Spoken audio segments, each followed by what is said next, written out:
Today, I will show you how to generate and configure your SSH key for GitLab if you're using macOS. For Linux or Windows, the process is similar, but I will link you to a different tutorial for that. Let's get started.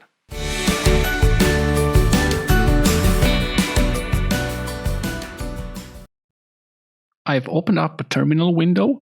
Any terminal window that you have inside macOS works. The first thing that we want to check is to see if you have Git installed. So I've opened up here a terminal window inside macOS, and the command that I'm going to type is git --version. And what I will get back is my Git version. And this already comes with my Xcode installation. Now, in case you're not getting here a Git version and you're getting an error, then there's still an additional step you need to do. I'm here at git-sem.com, and you will see here information regarding downloading and installing Git for Windows. Now, what I'm using is I'm getting Git because I've already installed Xcode from Apple, so you can download that from the App Store. But just in case you're not into that, the alternative that I recommend is using Homebrew. Now, Homebrew is a very nice utility. It allows you to install a lot of these packages and tools that you need during your development efforts when you're using macOS. It's pretty simple. In any terminal window, you just copy this command that you see here. You'll go through an installation process. And essentially, once Homebrew has been installed, the command that you need to run is brew install git. Super simple. And then it will install Git. That's all it takes in order to get this to run. And if you can, I would highly recommend that you install Homebrew. Again, you'll find in the video description links to everything that I'm talking about, installation steps, and so on. So make sure you check that video description.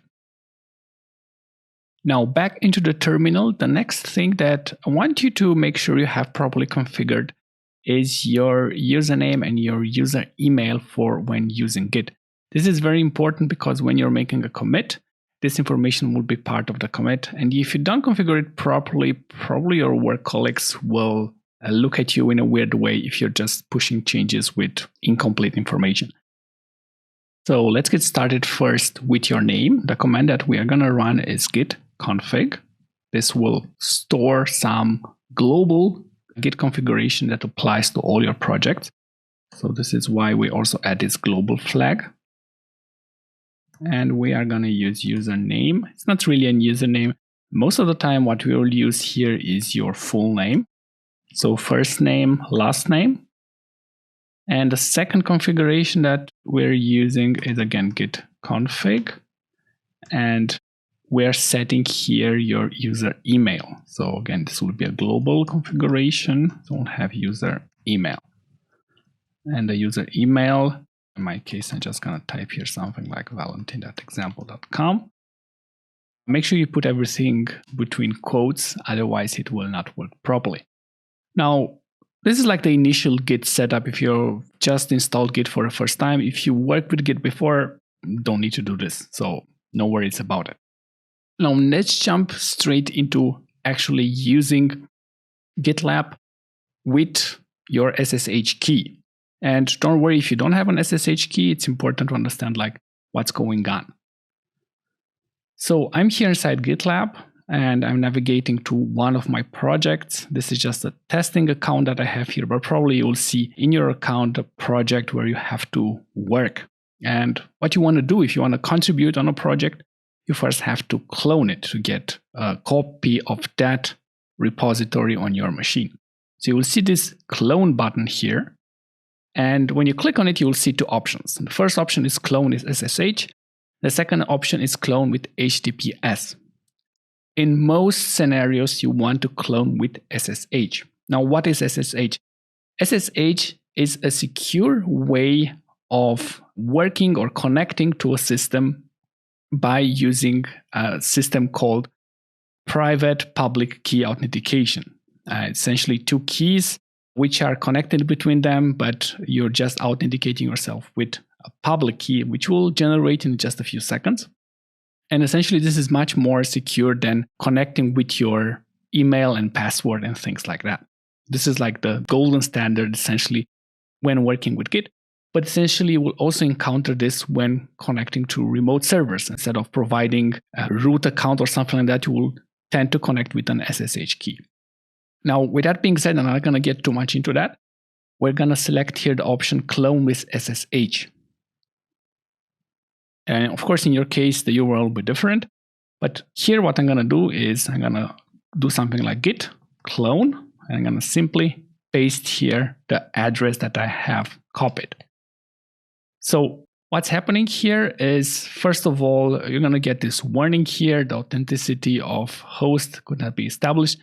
Nothing to worry about. Once you clone something from GitLab or from any other server, this will only show up once. And the second thing that you will get is this error, permission denied, could not reach from remote repository. So at this point, essentially, you know that you don't have a key on your machine that can be used, or that key is not known. But this is the first step when we're first getting the error, or then we're trying to solve it. Now, the next step is to generate this key pair. We're going to generate a public key and a private key. So the tool that we're going to use for that is called ssh-keygen. And this is already available on your machine. But additionally, we're going to specify a few things. First of all, we want to make sure that we're going to use the RSA encryption mechanism. This is typically by default, but we're going to specify it anyway just to make sure. And most importantly, we're going to also specify the key size. Now, the key size is directly related essentially to how much security. That the larger the key, the harder it is to guess that key that you have generated. By default, I think the keygen will generate the key size much more than this one, which is still secure, but not as secure as it could be. So let's go with this value. And essentially what we're going to do here is we're going to go through a small generation process. So first of all, by default, your private and public key will be saved inside your user folder. And this user folder will contain typically a hidden folder called .ssh. And this is where the private key will be saved, and also the public key. The next step is to protect your key with a passphrase. I highly recommend that you enter here a passphrase, and we're also going to use your Apple login in order to protect that passphrase. Just in case this file gets compromised somehow, someone gets access to it, adding a passphrase is an additional security that you add on top of this. So highly recommended that you use a passphrase. I'm going to enter one now. And finally, what you can see here is that this is essentially the confirmation. The protocol that we use for encryption is RSA. This is the key size. And what's happening here is you're getting this information. So first of all, your identification key has been saved here. Your identification key is essentially your private key. This is something you don't share with anyone. Your public key, and you'll see here the name of the file is idrsa.pub compared to only id_rsa. This is the public key. This is the key where you can share with other people, and they can verify that you are the person who you're pretending to be without sharing your secret, which is the private key. Now, this is essentially what we have to add to our GitLab account so that GitLab knows who we are and allows us to make changes by using these keys. So the simplest way I can think of is to simply copy this path.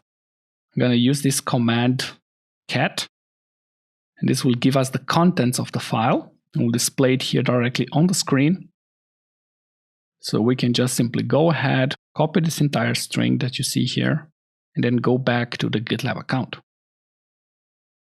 So here in GitLab, if you don't already see this big yellow thing at the beginning here saying add SSH key, you can all the time go to your user profile. And on the left-hand side, you will see here SSH keys. Now, essentially what you can do here, you can add the key. You can have multiple keys, but for most scenarios, you're just working from a single computer. This is more than enough. You will see here your public key. You're always sharing your public key. It also gives you like ideas. Hey, by the way, it only ends in pub. So you don't want to share with the private key with anyone. I want to share the private key. So you can simply add a key here. And if you go later to your SSH keys, you'll be able to see your existing keys here. And just in case you don't have access to a key, or you just want to regenerate it, or you have forgotten the passphrase that you have set for your key, it's absolutely no issues. You can simply revoke it from here, and that key will be invalidated, or at least from not being invalidated, but GitLab will no longer use it. So if someone tries to get access to your account using that SSH key, that will not work anymore. But so far, so good. Now, if we go back to our repository and we try to clone the command that we're trying to run previously and failed, we'll be asked for this passphrase. And this is an annoying thing, but we'll get rid of that in just a few seconds. So now we have managed to clone this. We can go inside the folder where this has been cloned. And we'll see that it's a Git repository. After we have cloned it, you can only run git pull. And now you're seeing this annoying thing. You're constantly getting asked for this passphrase. So the next step would be to add this key so that Git knows about it. So I'm going to use ssh-add. I'm going to specify here the key as a parameter. So this is where we have our key. I'm going to enter the passphrase. All right. This identity is now known, but it doesn't mean that you will no longer get this prompt. If you log out and log back into your computer, most likely going to get asked again for this passphrase. And the reason for that is that it hasn't been added to your keychain. So that's another configuration that we need to make. I'm going to use here an editor to create a new file. So that file has to be again inside the SSH folder. And it's going to be called, I think, config. So inside here, I'm going to press here on I so that I'm in insert mode.